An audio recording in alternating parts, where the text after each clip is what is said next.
proud member of the Dice Tower Network and a podcast about all things board games that you can listen to in less time than it takes to name every board game with a farming theme. Board Game Blitz is sponsored by Grey Fox Games. This week, we're talking about games with unique themes. First, I share my thoughts on the Musical Chairs board game, and Ambie tells us about a book and music album.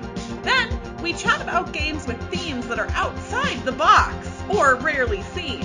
And now, here are your hosts, Ambie and Crystal.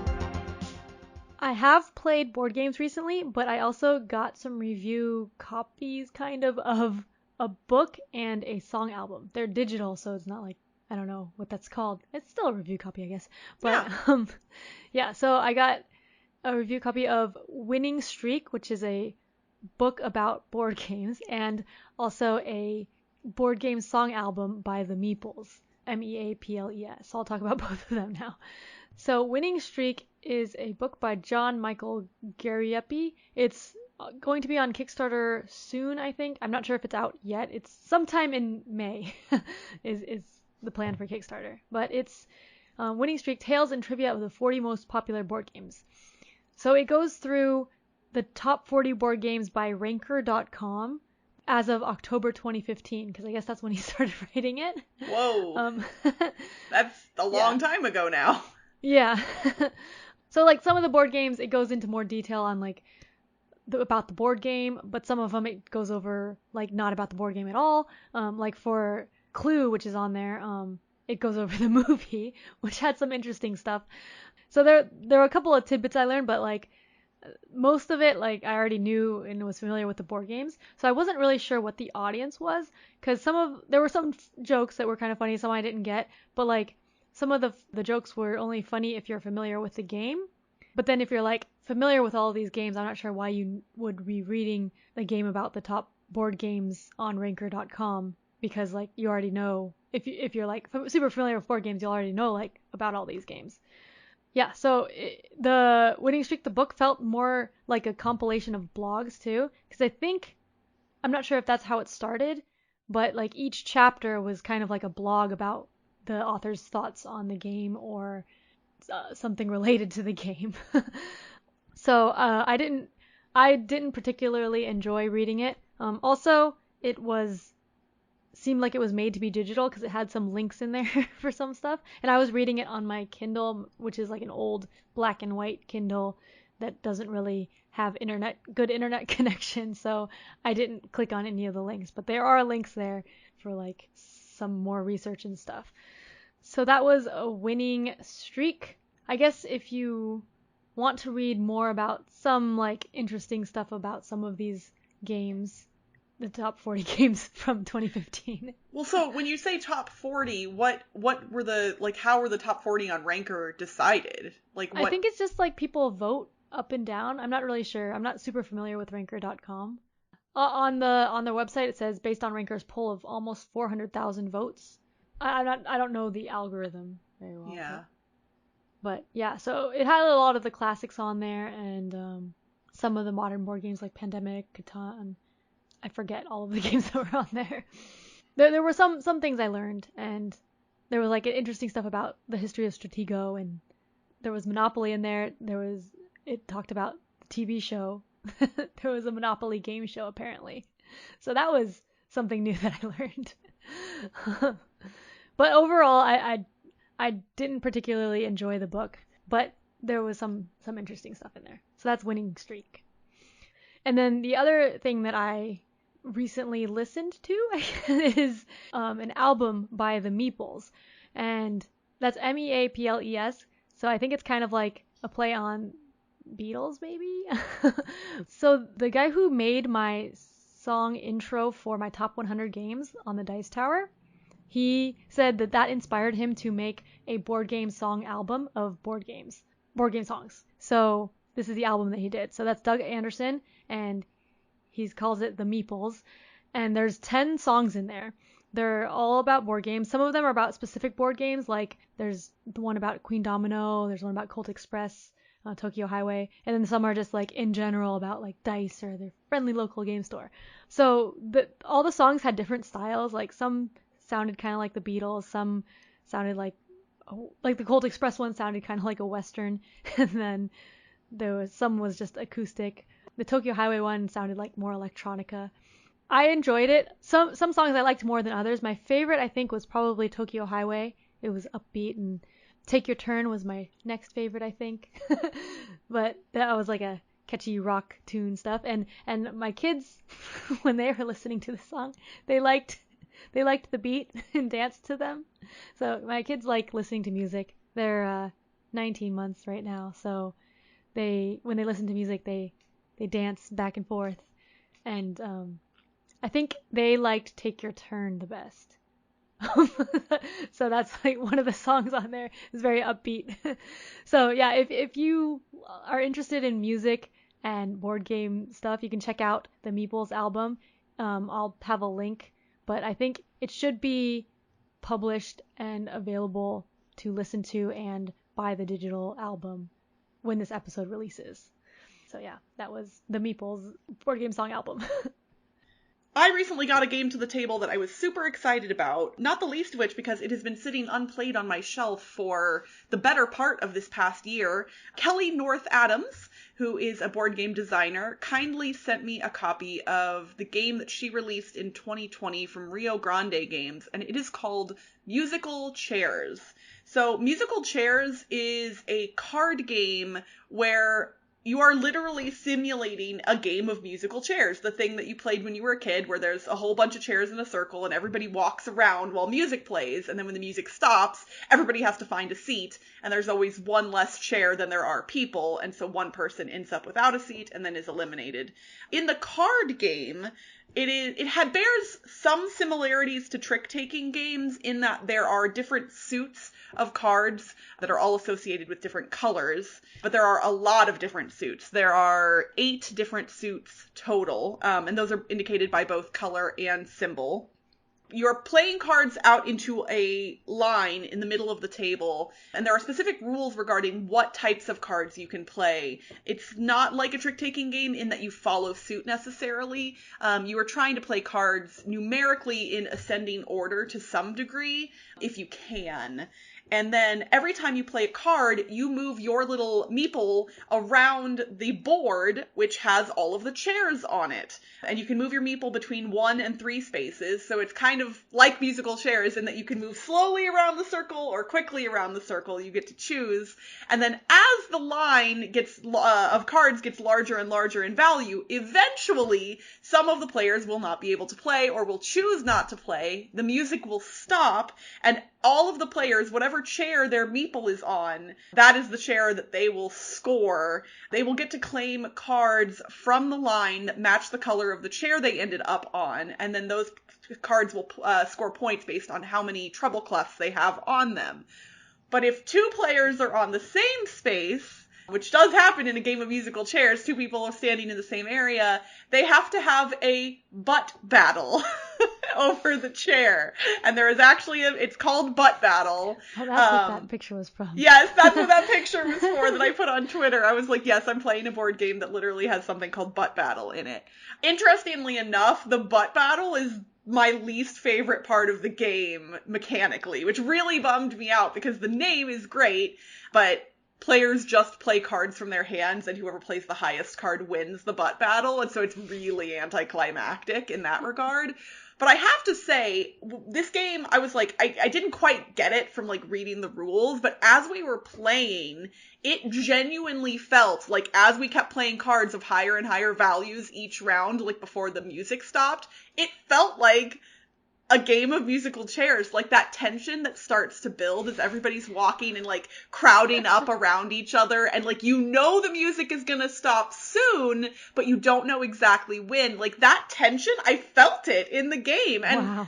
I was kind of surprised in a very, like, good way, obviously. This is a really interesting game. I enjoyed it quite a bit. It's relatively quick to play. You can play it with as few as 2 players, but I had held off playing it with 2 until I actually ended up playing it with 4 people. And I think that is probably where this game will shine best, is with its full player count, because of that tension of, okay, as you're moving around the circle, wanting to stay away from other people's meeples or whatever else. And what's neat is when you do win a chair that is the final color that was played out to the middle of the table, you can potentially purchase a chair cushion token from that space, which will give you a special power. So things will change a little bit throughout the course of the game as players get those special powers. It's really neat. The artwork is super cute.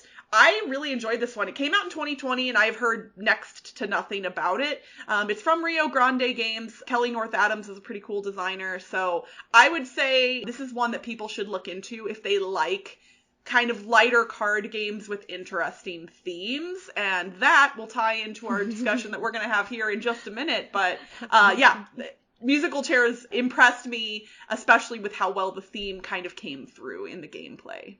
Cool.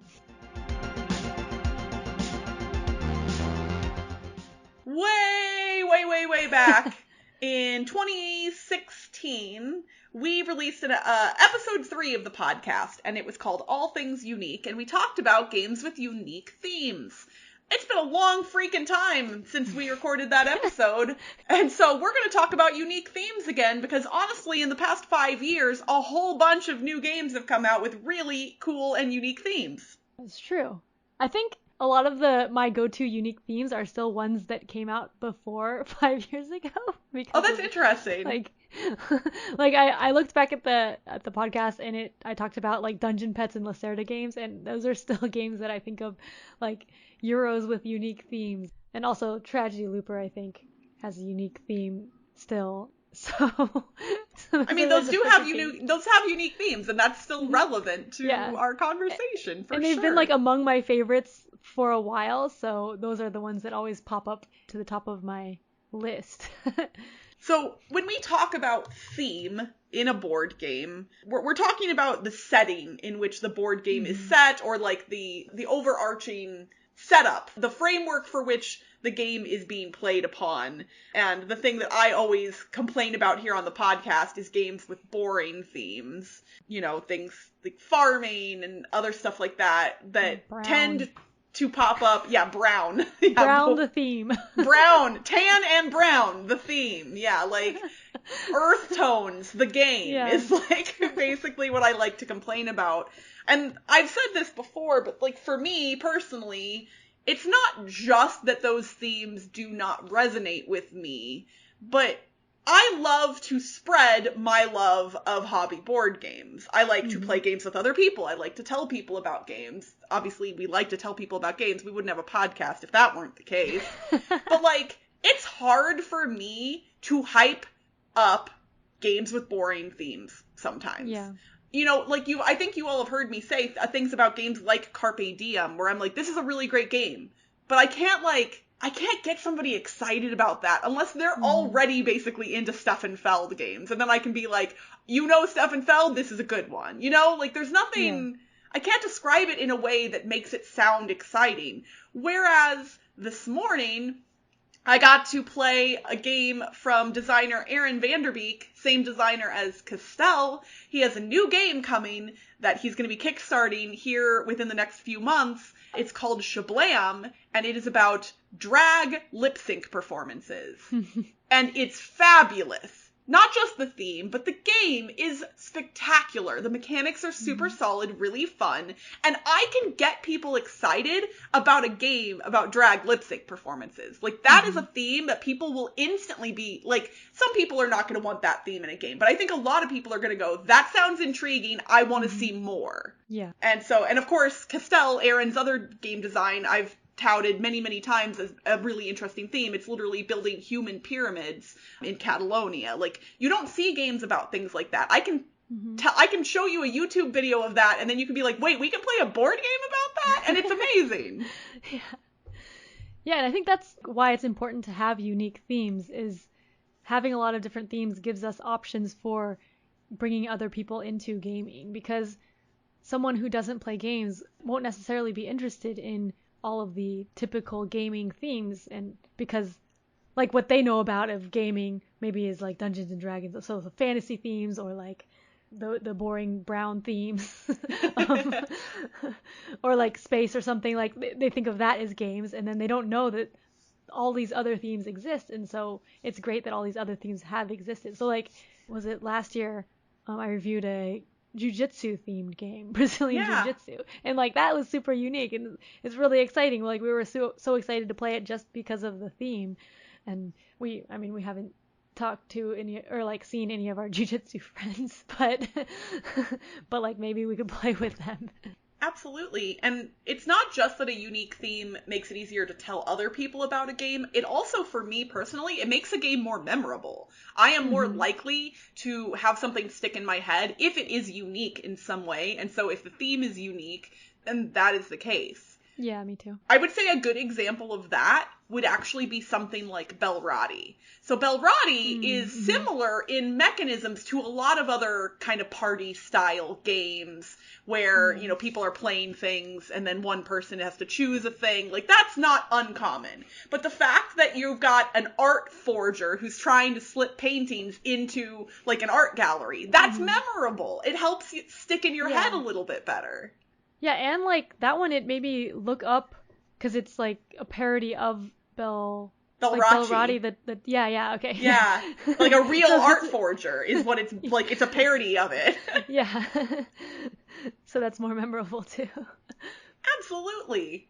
Before we recorded the episode, Ambie also pointed out that there seems to be this kind of unique phenomenon that happens in board games that I think happens in other things as well, where like sometimes by random chance, like multiple games will come out around the same time that have the same theme, and maybe it's a theme that we haven't seen a lot of in the past. And this happens in other forms of media as well. The examples people always go to are like movies, like Armageddon and Deep Impact came out around the same time, or there were 2 volcano movies, one about like a volcano in LA, I think. I don't remember what the names of those were. Dante's Peak and something else. I don't remember. But like, and they always come out around the same time. And you mentioned games about Mars all kind of hit around the same time, right? Yeah, there were a bunch that came out, I think the same year, like Terraforming Mars, On Mars. Oh, On Mars might have come out a little after, but it was like announced at a similar time. And then First Martians.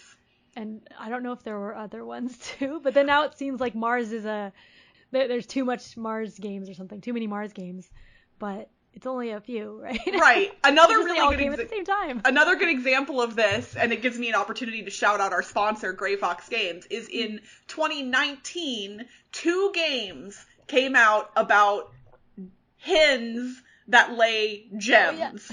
Like, so gem hens from our sponsor, Gray Fox Games, which is an awesome game. You've got chickens scratching up gems, and then you're putting them onto a Fabergé egg, and it's super great. But then from Oink Games, Fafnir also came out that same year. And it's like, how did 2 games about chickens laying gems come out at the same time? It's definitely, I would still consider that to be an incredibly unique theme, and I own both of those games and like them, but like, it's so funny that they came out the same year. Yeah.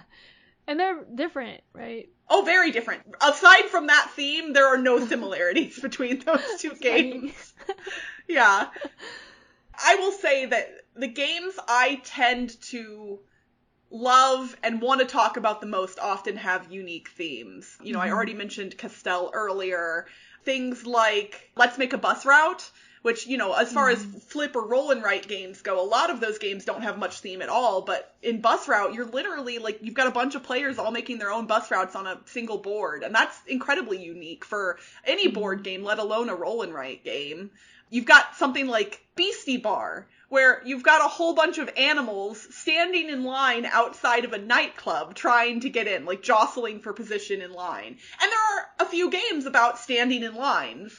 Like, that's not completely unique, but the fact that it's animals trying to get into a nightclub, it sticks in my head, and it makes me want to get other people excited about it. And actually, you mentioned Fafnir, the Oink games, and I'm thinking, like, a lot of the other Oink games also have unique themes.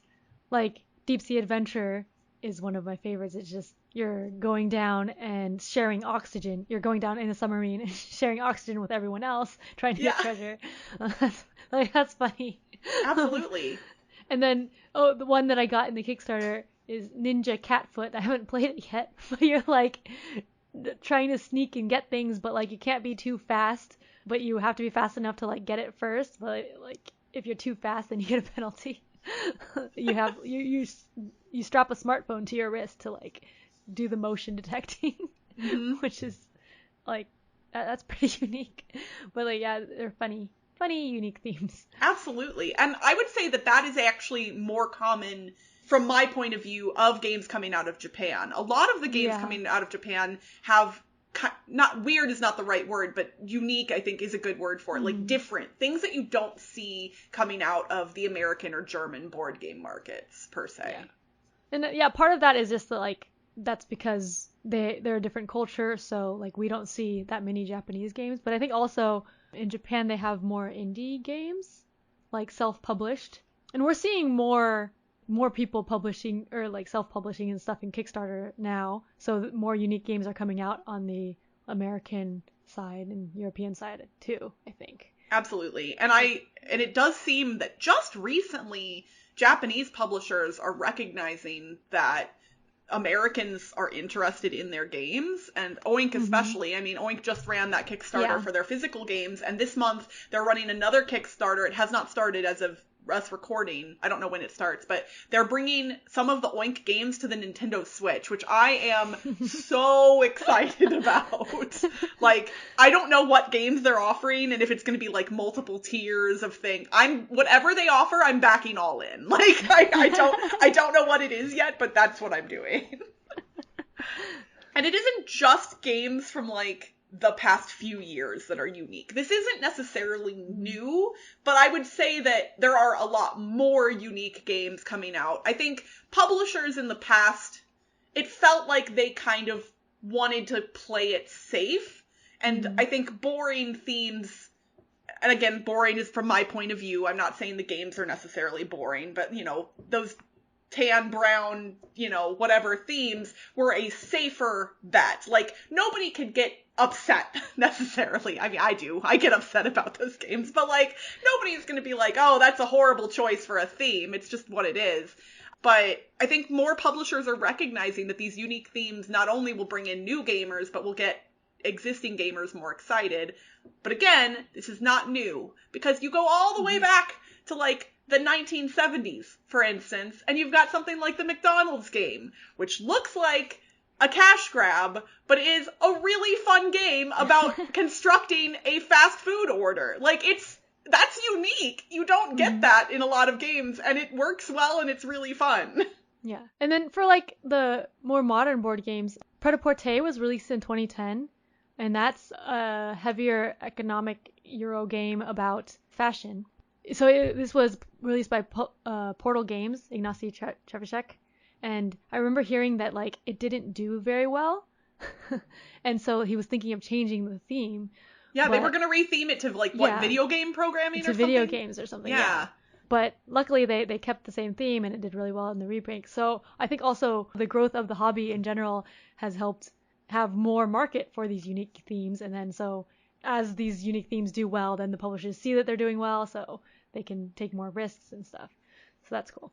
Truthfully, I hadn't put this in our notes, but I think Kickstarter is also probably a big cause of this, because, you know, when a board game publisher does not go through something like Kickstarter, they just publish a game traditionally, you've got to spend all the money up front to get the games made, and then you take the risk of, if the game flops, potentially losing out on the money. Whereas the economy that Kickstarter creates around a game, when you can get a good portion of that money up front, and you can gauge what the interest level is in a particular game, it makes it easier to publish these games with unique themes. I think our friends over at Board Game Brothers is a great example of this as well. Like, 5-10 years ago, games like Rap Gods and Hoop Gods, if you had tried to go to a traditional publisher with those ideas, I think most publishers would have said, no, we're not interested. That's too much of a risk.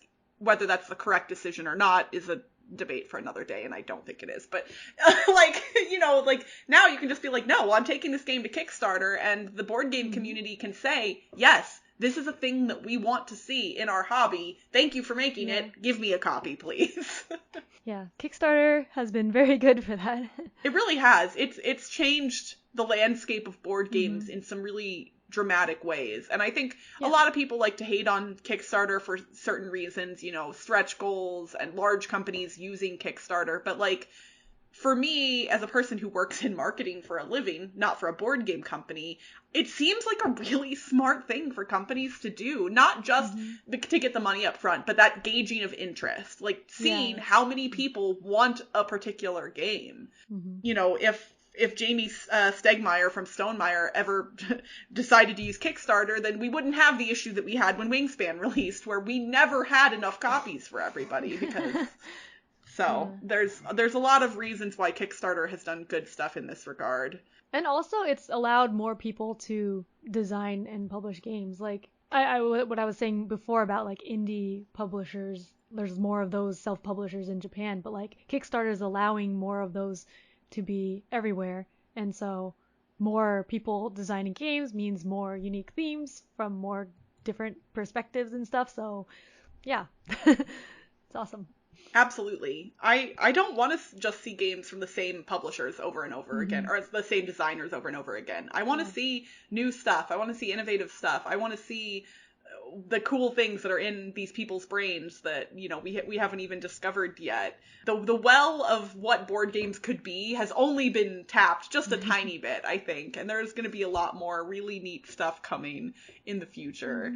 So I'm really excited to see what the future brings. And I'm also excited that the game that I mentioned earlier, Shablam, is coming to Kickstarter, because I want a drag lip sync battle game. And thank you, Aaron Vanderbeek, for making sure that that's going to happen, because it's awesome. And Ambie, if you want to play it, I am going to get access to the Tabletop Simulator mod, so I can teach it to you soon. Okay. It's super fun. Yay. And that's it for this week's Board Game Blitz. Visit our website, boardgameblitz.com, for video and blog content, as well as to get links to all our social media pages. This episode was sponsored by Grey Fox Games. If you've heard the hype and can't resist, the second printing of After the Empire is now available on GameFound. Order your copy today. Grey Fox Games, quality games cleverly crafted. Join the Blitzketeer community on Discord by following the link in the show notes. You can support the show by leaving us a rating and review on your podcast provider. And if you want behind-the-scenes access and an invite to our private Slack channel, visit patreon.com/boardgameblitz. Our theme song was composed by Andrew Morrow. Technical support provided by Toby Mel. Board Game Blitz is part of the Dice Tower Network. Until next time, when I see your box, I see a theme that I know rocks. 'Cause you're amazing, just the way you are. Bye, everyone. Bye! And I can't think of any of them. No. It's hard for me to think of things off the top of my head, but is a too much theme. I mean, not too much. Like, what is it called? Like, excited to see the future of board. Lana just hacked.